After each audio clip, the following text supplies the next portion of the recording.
അമിത screen time കാരണം കണ്ണുകൾക്കുണ്ടാകാവുന്ന ആരോഗ്യ പ്രശ്നങ്ങളെക്കുറിച്ച് നേത്രരോഗ ചികിത്സാ വിദഗ്ധ ഡോക്ടർ ആൻസി അൻസാർ സംസാരിക്കുന്നു.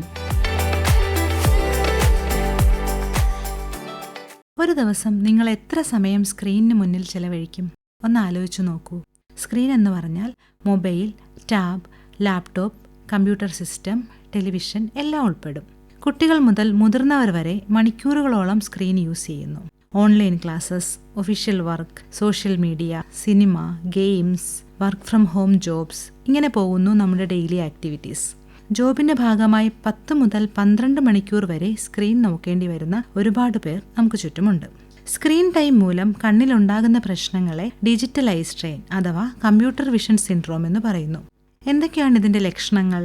ഡ്രൈ ഐസ് അഥവാ കണ്ണ് വരണ്ടുപോകൽ, കൺകുരു വരാം, കണ്ണിലെ ചൊറിച്ചിൽ, ഇടയ്ക്കിടയ്ക്കുള്ള ചുവപ്പ്, പിന്നെ കണ്ണെരിയുന്നത് പോലെ ചിലർക്ക് തോന്നും. തലവേദന വരാം, കണ്ണുവേദന, ചിലർക്ക് കണ്ണിന് ചുറ്റും ഭാരമുള്ളതുപോലെ ആയിരിക്കും തോന്നുക. ലൈറ്റിലേക്ക് നോക്കാൻ ബുദ്ധിമുട്ട്, കാഴ്ചമങ്ങൽ, ഇവയെല്ലാം ഡിജിറ്റൽ ഐ സ്ട്രെയിൻ മൂലം കണ്ണിലുണ്ടാകുന്ന പ്രശ്നങ്ങളാണ്. ഇതിന്റെ കാരണങ്ങൾ ഒന്നൊന്നായി നമുക്ക് നോക്കാം. സാധാരണയായി 1 മിനിറ്റിൽ നമ്മൾ അറിയാതെ തന്നെ 15 മുതൽ 20 തവണ വരെ കണ്ണ് ചിമ്മും. ഇങ്ങനെ ബ്ലിങ്ക് ചെയ്യുന്നതിലൂടെ കണ്ണുനീർ ഐ സർഫസിൽ യൂണിഫോമായി സ്പ്രെഡ് ആകും. അങ്ങനെ കണ്ണുനീർ പാളിയുടെ സ്ട്രെങ്ത് നിലനിർത്തുകയും കണ്ണിലെ നനവ് വറ്റാതെ നോക്കുകയും ചെയ്യുന്നു.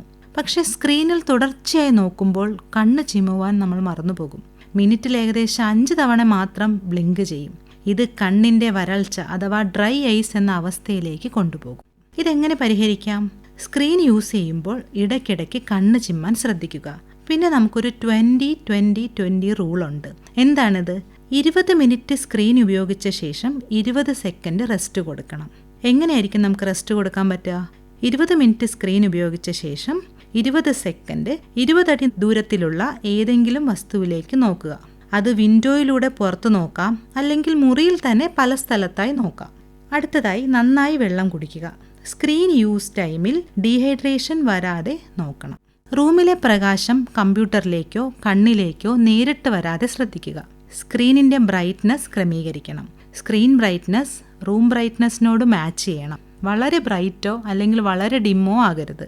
സ്ക്രീൻ കണ്ണിന്റെ ലെവലിന് അല്പം താഴെ ആയിരിക്കണം. അപ്പോൾ കൺപോള കുറച്ചുകൂടി അടഞ്ഞിരിക്കും. അങ്ങനെ വരുമ്പോൾ കണ്ണുനീരിന്റെ ബാഷ്പീകരണം അഥവാ ഇവാപറേഷന്റെ അളവ് കുറയുകയും ഡ്രൈനെസ് പ്രതിരോധിക്കാൻ കഴിയുകയും ചെയ്യും. പിന്നെ കണ്ണിൽ നിന്ന് ഏകദേശം 50 മുതൽ 60 സെന്റിമീറ്റർ അകലം സ്ക്രീനിന് വേണം. ഇവയെല്ലാം ശ്രദ്ധിച്ചിട്ടും ലക്ഷണങ്ങൾ മാറുന്നില്ലെങ്കിൽ കണ്ണുനീരിനു പകരമുള്ള ആർട്ടിഫിഷ്യൽ ടിയേഴ്സ് ഐ ഡ്രോപ്സ്, ഈ തുള്ളിമരുന്ന് ഡോക്ടറിനെ കാണിച്ച് പരിശോധിച്ച ശേഷം ഉപയോഗിക്കാം. അടുത്തതായി കാഴ്ചമങ്ങലിനെ കുറിച്ച് പറയാം. ഈ കാലഘട്ടത്തിൽ ദൂരെ കാഴ്ചക്കുറവ് അഥവാ മയോപ്പിയയുടെ ഇൻസിഡൻസ് കൂടിക്കൂടി വരുന്നുണ്ട്. ഒരു പഠനത്തെപ്പറ്റി പറഞ്ഞു തുടങ്ങാം. ഔട്ട്ഡോർ ആക്ടിവിറ്റീസ് അഥവാ പുറത്തു നിന്നുള്ള ഗെയിംസ്, ഗ്രൗണ്ടിലും മുറ്റത്തുമുള്ള കളികൾ എന്നിവ കൂടുതലുള്ള കുട്ടികളുടെ ഒരു ഗ്രൂപ്പും, ഇൻഡോർ ആക്ടിവിറ്റീസ് അഥവാ വീട്ടിനകത്തിരുന്നുള്ള screen use, games, activities, reading തുടങ്ങി വീട്ടിനെ ചുവരുകളുടെ അകത്ത് മാത്രം ചിലവഴിക്കുന്ന കുട്ടികളുടെ ഒരു ഗ്രൂപ്പും. ഈ 2 ഗ്രൂപ്പുകളുടെയും കമ്പാരിസൺ സ്റ്റഡി നടന്നിട്ടുണ്ട്. ആ പഠനത്തിന്റെ റിസൾട്ട് വെച്ച് നോക്കുമ്പോൾ ഔട്ട്ഡോർ ആക്ടിവിറ്റീസ് അതായത് പുറത്ത് കളിക്കുന്ന കുട്ടികളിൽ കാഴ്ചക്കുറവിന്റെ ഇൻസിഡൻസ് കുറവാണ്.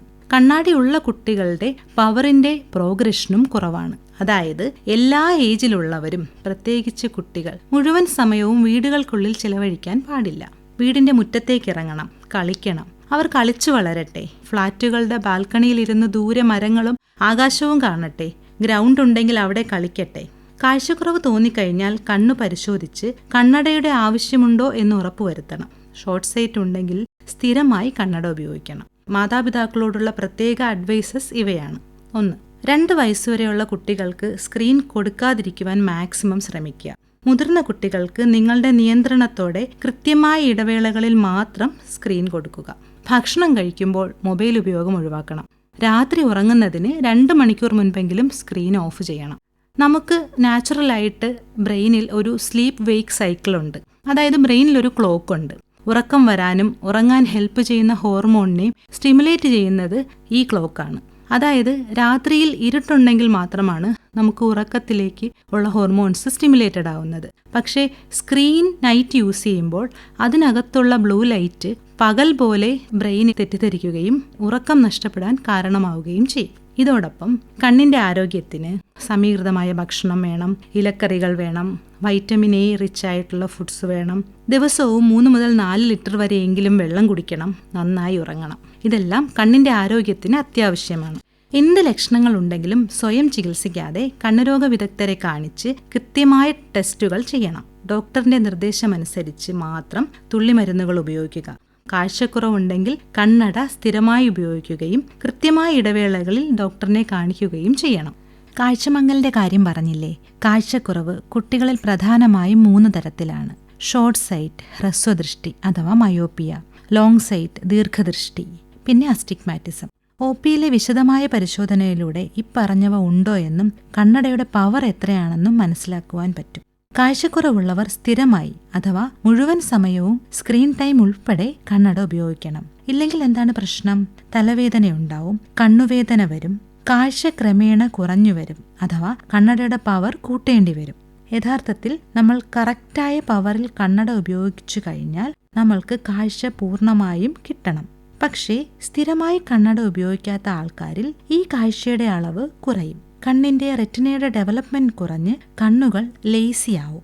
അതുകൊണ്ട് കാഴ്ചക്കുറവുള്ളവർ മുഴുവൻ സമയവും കണ്ണട ഉപയോഗിക്കേണ്ടതാണ്.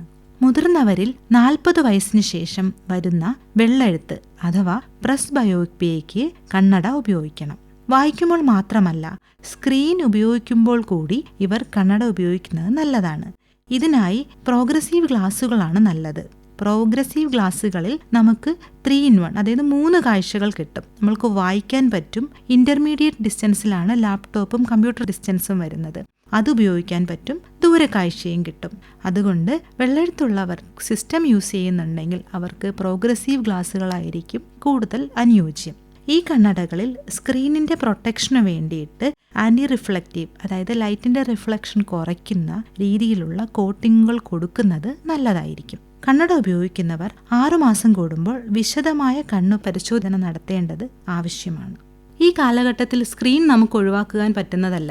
പക്ഷേ സ്ക്രീൻ യൂസ് നമുക്ക് ആരോഗ്യപരമായ രീതിയിൽ കൊണ്ടുവരാം. കൃത്യമായി സ്ക്രീൻ ടൈമിന്റെ ഇടയ്ക്ക് ഇടവേളകൾ എടുത്ത് ഈ പറഞ്ഞ കാര്യങ്ങളെല്ലാം ശ്രദ്ധിച്ച് നമ്മുടെ കണ്ണുകളെ ആരോഗ്യത്തോടെ സംരക്ഷിക്കാം. അമിത സ്ക്രീൻ ടൈം കാരണം കണ്ണുകൾക്കുണ്ടാകാവുന്ന ആരോഗ്യ പ്രശ്നങ്ങളെക്കുറിച്ച് ഇതുവരെ സംസാരിച്ചത് നേത്രരോഗ ചികിത്സാ വിദഗ്ധ ഡോക്ടർ ആൻസി അൻസാർ.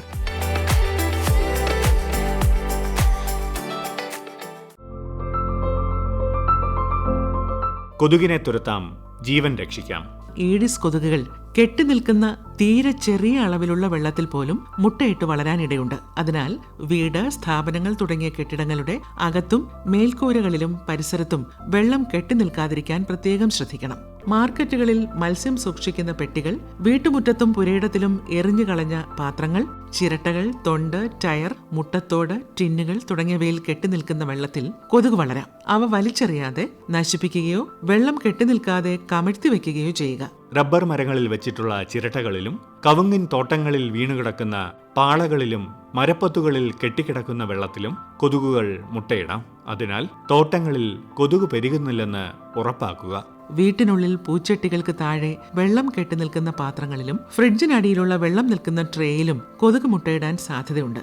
ഫ്രിഡ്ജിനടിയിലെ ട്രേ ആഴ്ചയിൽ ഒരിക്കൽ വൃത്തിയാക്കുക. ജലദൗർലഭ്യമുള്ള പ്രദേശങ്ങളിൽ ജലം സംഭരിച്ച് സൂക്ഷിച്ചിരിക്കുന്ന പാത്രങ്ങളും ടാങ്കുകളും ഭദ്രമായി അടച്ചു സൂക്ഷിക്കുക. ധാരാളം പാനീയങ്ങൾ കുടിക്കുക. ഏതു പനിയും പകർച്ചപ്പനി ആകാമെന്നതിനാൽ സ്വയം ചികിത്സ അരുത്.